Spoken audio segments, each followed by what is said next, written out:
दृष्टि आईएएस के audio article programme में एक बार फिर से आपका स्वागत है। आज का हमारा आर्टिकल प्राचीन भारत का इतिहास के अशोक के शिलालेख और उनका ऐतिहासिक महत्व के सारांश पर आधारित है। यूपीएससी की प्रारंभिक और मुख्य दोनों परीक्षाओं में इस भाग से प्रश्न पूछे जाते रहे हैं। यह आर्टिकल आपके उत्तर लेखन की गुणवत्ता बढ़ाने में सहायता करेगा। यह ऑडियो आर्टिकल सामान्य अध्ययन प्रश्न पत्र 1 के भारत का इतिहास और स्वाधीनता आंदोलन खंड से जुड़ा है। तो आइए आर्टिकल की शुरुआत करते हैं।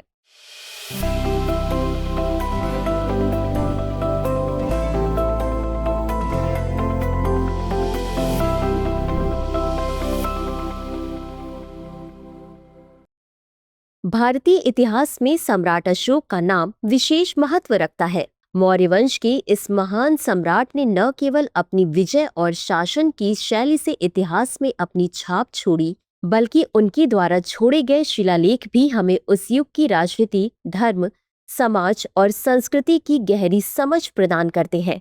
अशोक ऐसा पहला भारतीय सम्राट था जिसने अभिलेखों के माध्यम से सीधी जनता को संबोधित किया। इन अभिलेखों की स्थापना धार्मिक स्थानों, व्यापारिक मार्गों एवं खानों की महत्ता को ध्यान में रखते हुए किया गया था। अफगानिस्तान से लेकर कर्नाटक, उड़ीसा तक मौर्य शासक सम्राट अशोक के अभिलेख प्राप्त होते हैं। इन अभिलेखों से अशोक की साम्राज्य सीमा, धम्म नीति, घरेलू एवं विदेश नीति तथा महत्वपूर्ण घटनाओं की जानकारी प्राप्त होती है। अशोक के स्तंभ अभिलेख को सर्वप्रथम 1750 ईस्वी में टी फैंथलर ने खोजा था। आइए अब जानते हैं अशोक के अभिलेखों की भाषा और लिपि क्या थी। यह माना जाता है कि सम्राट अशोक को अपने अभिलेख बनाने की प्रेरणा ईरान के शासक डेरियस से मिली थी। अशोक के लगभग 40 अभिलेख मिले हैं जो ब्राह्मी, खरोष्ठी और आर्मेइक ग्रीक लिपियों में लिखे गए हैं। ब्राह्मी लिपि में लिखित संदेश को सर्वप्रथम अलेक्जेंडर कनिंघम के सहकर्मी जेम्स प्रिंसेप ने 1837 में पढ़ा था। इन अभिलेखों को 3 भागों में बांटा गया है: शिलालेख, स्तंभलेख और गुहालेख। इनमें 14 शिलालेख ऐसे हैं जो एक क्रम में मिलते हैं। इन्हें चतुर्दश शिलालेख कहा जाता है। ये शिलालेख शाहबाजगढ़ी, मानसेरा, कालसी, गिरनार, सोपारा, धौली और जौगढ़ में मिले हैं। इसके अलावा कई छोटे छोटे शिलालेख भी पाए गए हैं जिन्हें लघु शिलालेख कहा जाता है। ये रूपनाथ, सासाराम, बैराट, मास्की, सिद्धपुर, जतिंग रामेश्वर और ब्रह्मगिरी में पाए गए हैं। दूसरी श्रेणी के लघु शिलालेख बैराट, येरागुड़ी और कोपबाल में भी मिले हैं। हाल ही में अफगानिस्तान के जलालाबाद और कंधार के पास भी 2 लघु शिलालेख खोजे गए हैं। इसके अलावा 7 स्तंभलेख भी हैं जिन्हें स्तंभलेख कहा जाता है। ये दिल्ली, इलाहाबाद, लौरिया, अरराज, लौरिया, नंदनगढ़ और रामपुरवा में पाए गए हैं। कुछ स्तंभों पर केवल एक लेख होता है, इन्हें लघु स्तंभलेख कहा जाता है। ये लघु स्तंभलेख सारनाथ, साही, रुम्मिनदेह और निगलीव में मिले हैं।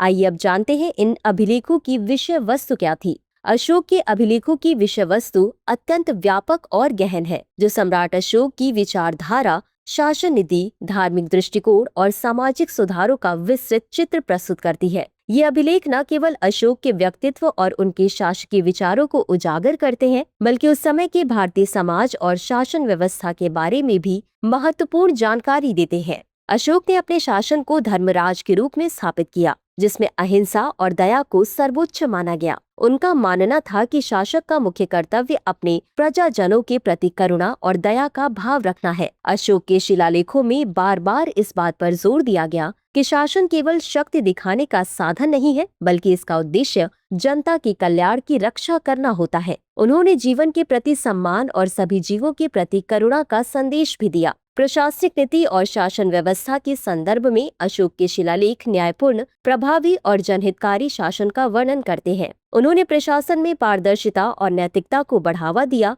तथा अधिकारियों को न्यायप्रिय और कर्तव्यनिष्ठ बनने का भी निर्देश दिया है। उनके अभिलेखों में सम्राट की जिम्मेदारियों, प्रशासनिक कर्मचारियों के कर्तव्यों और कानून व्यवस्था को व्यवस्थित करने के उपायों का विस्तार से उल्लेख मिलता है। इसके अतिरिक्त अशोक ने नागरिकों के अधिकारों की रक्षा और उनकी आवश्यकताओं की पूर्ति को शासन की प्राथमिकता माना। उन्होंने राज्य में सुरक्षा, स्वास्थ्य और कल्याण की योजनाएं लागू की ताकि जनता का जीवन स्तर बेहतर हो सके। सामाजिक सुधारों के मामले में भी अशोक ने अपने शिलालेखों के माध्यम से समानता, न्याय और जाति या धर्म के आधार पर भेदभाव के खिलाफ संदेश दिया। उनके 13वें शिलालेख को कलिंग युद्ध शिलालेख के नाम से भी जाना जाता है, जिसमें उन्होंने कलिंग युद्ध का विस्तार से वर्णन किया है। कलिंग युद्ध, जो लगभग 261 ईसा पूर्व हुआ था, अशोक के शासनकाल का एक महत्वपूर्ण और निर्णायक युद्ध था। इस युद्ध में अशोक की सेना ने कलिंग राज्य को हराया, लेकिन इस संघर्ष ने अशोक के मन में गहरा प्रभाव डाला। इस युद्ध के बाद उन्होंने युद्ध की हिंसा और विनाश को देखकर जीवन के प्रति दया, करुणा और शांति की ओर अपना दृष्टिकोण मोड़ा और बौद्ध धर्म को अपनाया। बौद्ध धर्म के प्रचार प्रसार में अशोक का योगदान उनके शिलालेखों में प्रमुखता से दर्शाया गया है। वे स्वयं बौद्ध धर्म के अनुयायी थे और इसे पूरे साम्राज्य में फैलाने के लिए व्यापक प्रयास किए। अशोक ने बौद्ध धर्म के मूल सिद्धांत जैसे अहिंसा, करुणा और सहिष्णुता पर विशेष जोर दिया। उन्होंने बौद्ध भिक्षुओं और संघों को संरक्षण प्रदान किया, वेदांत और ध्यान की शिक्षाओं को प्रोत्साहित किया तथा मठों और स्तूपों के निर्माण में सहायता की। इसके साथ ही अशोक ने विदेशों में भी बौद्ध धर्म के प्रचार के लिए मिशन भेजे, जिससे यह धर्म पूरे एशिया में फैल सका। उनके शिलालेख न केवल बौद्ध धर्म के विस्तार को दर्शाते हैं, बल्कि धार्मिक सहिष्णुता और विविधता को भी स्वीकार करते हैं। आइए जानते हैं अशोक के शिलालेखों का ऐतिहासिक महत्व क्या है। अशोक के शिलालेखों का ऐतिहासिक महत्व अत्यंत गहरा और व्यापक है। ये शिलालेख प्राचीन भारत में शिलालेखों का पहला प्रमाण माने जाते हैं, जिनसे हमें उस काल की राजनीतिक, सामाजिक, धार्मिक और प्रशासनिक स्थितियों की महत्वपूर्ण जानकारी प्राप्त होती है। सम्राट अशोक ने अपनी शासकीय नीतियों, धार्मिक विचारों और सामाजिक संदेशों को इन शिलालेखों के माध्यम से जनता तक पहुंचाया। यह भारतीय इतिहास में लिखित अभिलेखों की प्रारंभिक रूपरेखा है, जो तत्कालीन काल की संस्कृति, शासन और समाज के अध्ययन के लिए अनमोल स्रोत है। मौर्य समाज की सुदृढ़ता और प्रशासनिक कुशलता को अशोक के शिलालेखों से समझा जा सकता है। अशोक ने अपने साम्राज्य की विशालता और शक्ति को शिलालेखों में दर्शाया है। साथ ही उन्होंने एक कुशल और प्रभावी प्रशासन के संकेत भी दिए, जो न्याय, करुणा और अहिंसा पर आधारित था। इन अभिलेखों में शासन के नियम, अधिकारियों के कर्तव्य और जनता के कल्याण के लिए उठाए गए कदमों का उल्लेख है।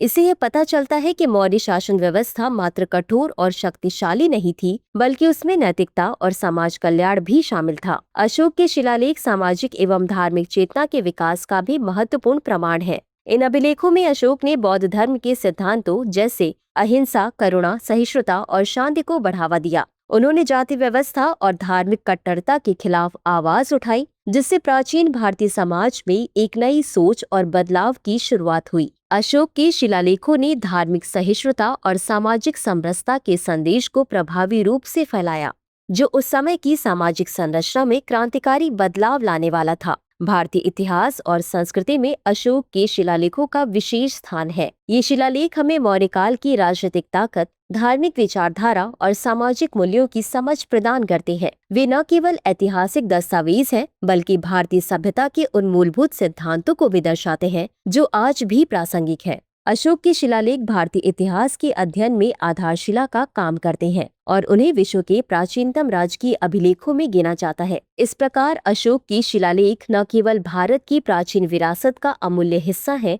बल्कि मानव सभ्यता के लिए भी एक महत्वपूर्ण धरोहर है।